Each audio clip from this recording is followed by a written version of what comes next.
네, 소속사 프로듀서에게 상습적으로 폭행을 당했다고 폭로한 10대 밴드지요. 더 이스트라이트의 멤버 이석철 군과 동생 승현 군이 조금 전 경찰에 출석을 했습니다. 네, 이들은 경찰 조사를 통해서 그동안 있었던 일을 모두 밝히겠다고 말했는데요. 지금 서울 방배경찰서에 나가 있는 취재기자 연결해 보겠습니다. 김장현 기자.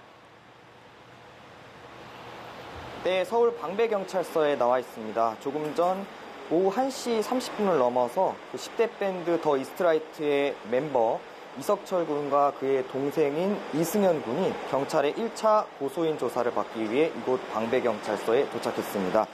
이들은 학교에서 수업을 받고 오후 1시 30분을 넘어 교복 차림으로 아버지와 변호인과 함께 경찰서의 모습을 드러냈는데요. 특히 폭행 논란 이후 처음으로 공식석상에 모습을 나타낸 동생 이승현 군은 지금도 소속사 PD에게 당한 폭행이 어제 일처럼 생생하다고 고백했습니다. 당시의 충격으로 정신과 치료를 받고 있다는 동생과 함께 형인 이석철 군은 회사와 멤버들 간에 있었던 일을 이번 조사를 통해 확실히 밝히겠다고 말했습니다. 그동안 음악에 대한 꿈과 열정을 갖고 열심히 달려왔지만 상습적인 폭행과 협박으로 공포를 느낀 그 심정을 토로했습니다. 또 함께해온 4명의 멤버들에 대한 안타까운 마음과 함께 팬들에게 최고의 뮤지션이 되겠다는 그 약속을 지키지 못해 미안하다고 말했습니다. 하지만 이 사건이 해결돼서 원만히 해결돼서 다시 팬들에게 돌아오겠다고 약속했습니다. 자, 이번 폭행 사건 폭로 이후에 청와대 국민청원 게시판에 20만 명이 넘는 사람들이 서명을 하면서 경찰에 엄정한 수사를 촉구하고 있는데요. 자, 김 기자, 어떻게 이번 폭행 사건이 알려지게 된 건지 좀 알아볼까요? 네, 10대 밴드 더 이스트라이트의 리더인 이석철 군은 지난 19일 기자회견을 열고 지난 2015년부터 2017년까지 소속사 PD에게서 상습적으로 폭행을 당했다고 폭로했습니다.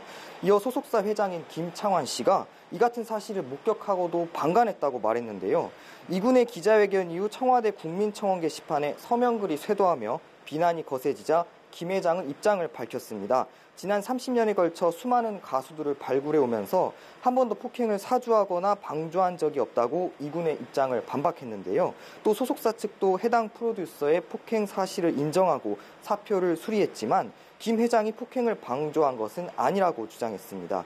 더 이스트라이트는 6인조 10대 밴드로 멤버들의 평균 나이는 17살입니다.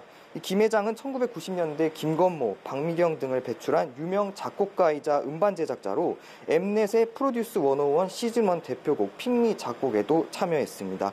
소속사 측은 지난 22일 더 이스트라이트에 남아있는 4명의 멤버에 대한 전속 계약을 해지했는데요. 이제 경찰 조사를 통해 폭행 사건의 전모가 밝혀질 예정입니다. 지금까지 서울 방배경찰서에서 연합뉴스TV 김장현입니다.